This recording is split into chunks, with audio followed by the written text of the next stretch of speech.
Hello, world. Welcome back. This is Erin, and I'm continuing my series on emotional regulation and the intimate communication series. And today I'm discussing on how to tune in to what you're feeling. So this sounds simple, but it's a yet profound concept because a lot of us tune out. In fact, we do that for most of the day. And when I ask people that I'm first working with, say, hey, how much of the time are you present? Like what percentage, can you give me a figure? And a lot of times people say, I'm present like 80% of the time, or I'm present 85.7% of the time.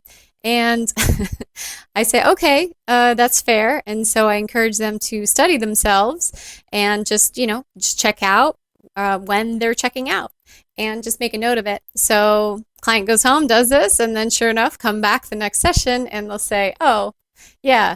So you know that number I gave you? Way overshot it. More like 5%, if that. And so, yeah. So most of us are tuning out. And when we do that, the mind is getting stuck on things outside of us and distracted by the 60 to 80,000 thoughts that you have per day. Come on, it's hard not to, jump on board with a few of those thoughts. And certainly you need to attach to some thoughts so that you can have an emotional response and then put in some action and then get some results in your life. So, but when we're doing the work of processing uncomfortable emotions, first we have to become aware of what we're feeling. If I ask you, how are you feeling? And you're like, I don't know, which happens often, taking some deep breaths and drawing inward is the first step. And when I am coaching people to start feeling and processing their emotions, this is the first part. So this is different than talk therapy. So this is calming the nervous system so you become aware of your subtle energies. And then once they settle in with a few breaths, I purposely draw awareness to things like the sitting bones or the feeling of your clothes on your skin. Just notice where your body ends and the clothes begin. Notice any jewelry, that feeling in your body. You can notice earrings or necklace. And then see if you can notice the hair on your head. Just become aware of your scalp. And then start to become aware of your blood pulsing through your veins. And after a few breaths, when my client would nod their head, then I ask them, okay, become aware of the feeling of your heart. And then we can put the heart into the fingertips and so on and so forth. So that's the first part. And that's an important part when processing emotions because you have to be in parasympathetic to process your emotions. If not, you're going to get stuck in tension and you're not going to fully let go of what you need to because in parasympathetic, your heart and your mind are connected together and you're able to join consciousness in the heart space, which is yoga, which is presence, and then move that energy through your body. It's profound. It's simple. It sounds simple, like, oh, this is what you talk about all the time on your podcast, but I'm presenting it and repackaging it in a different way.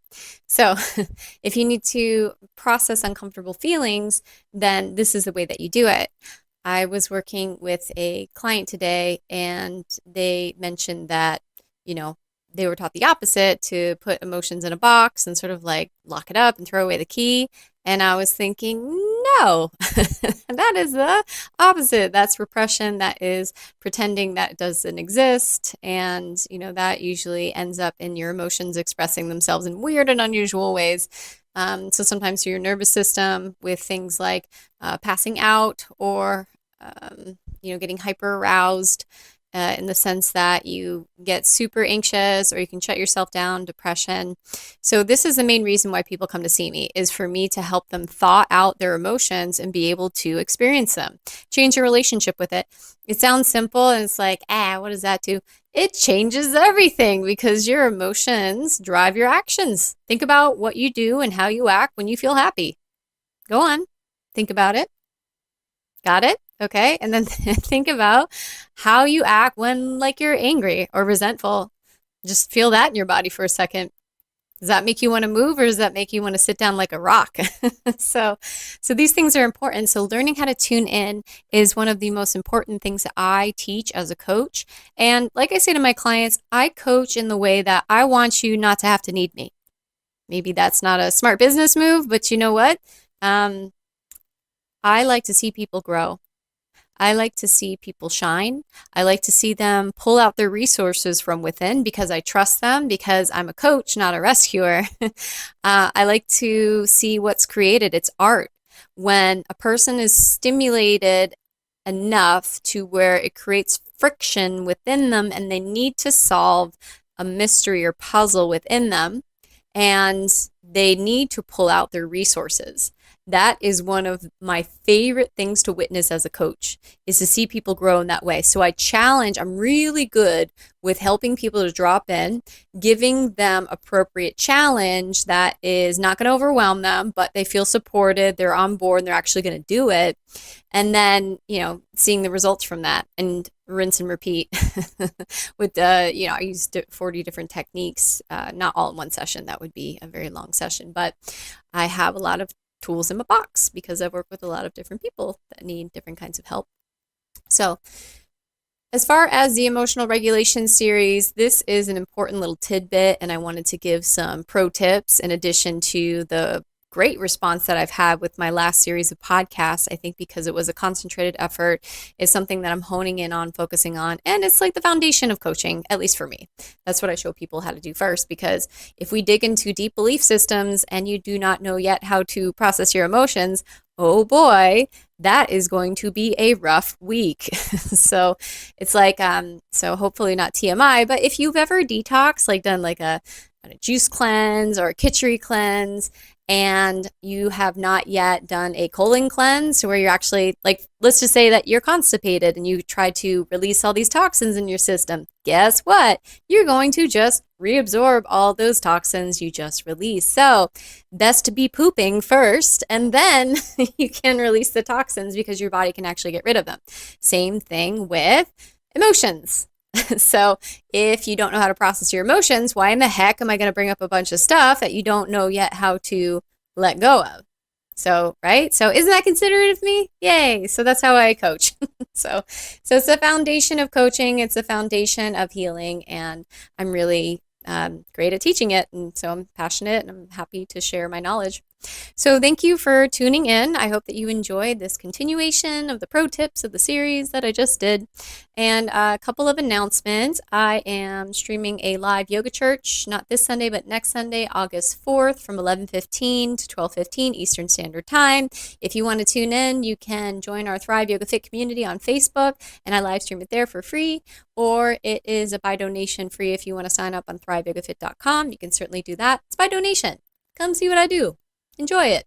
It's pretty much free, but please make a donation. The donation does go to the Safe to Be Children's Shelter yoga program that Thrive has been funding for the past 6 years. The last thing that I'll mention is we're going to India 2025. I know a lot of people listen to this podcast that are not in the local Bradenton, Sarasota area, and so you might want to meet me, work with me. So just so you know, if you're interested in that trip, you would have to do a coaching session with me first, just so we can meet. And it also includes a coaching module before you go, because if I'm going to spend 2 weeks with someone, I want to make sure that they have tools and that we can all get along and bond. And that's one of the most beautiful parts about these experiences, is seeing beautiful places and having the tools to communicate and get close to the people that you're traveling with, so you learn about them and you become lifetime friends. Like, that is the awesomest of experiences that you could possibly have, is bonding with the people that you're with, because you have such a special shared experience. So anyways, that's how I roll. So if you're interested in that, you can reach out to me, Erin, at erincoach.com, and you can check out thriveyogafit.com. We do have that up on the website now. We have limited spaces. With the wait list, we're almost actually sold out. So if you're interested, you better get on that wait list and you better register. All right. Thank you so much, and namaste. Thank you so much for listening. If you want to support the podcast and if it's helping you, please consider writing a review. You can go to iTunes or Google Play, go into the search bar and type in Thrive Yoga Fit Transformational Coaching, scroll down, and you can leave a review. This helps other people to find me as well as bumps us up in the search ratings. Also, this podcast is sponsor-free, so that means we don't receive anything for doing it. If you feel so inclined and this podcast is helping to support you and you want to return the favor and help to support any production costs of the podcast, feel free to give a donation to a Venmo link, Thrive Yoga Fit, or PayPal, Erin at erincoach.com. If you don't have the means, don't worry about it. We're not going anywhere. You're all good. But if you would like to give back, you can give back in those ways. Thank you so much. Namaste.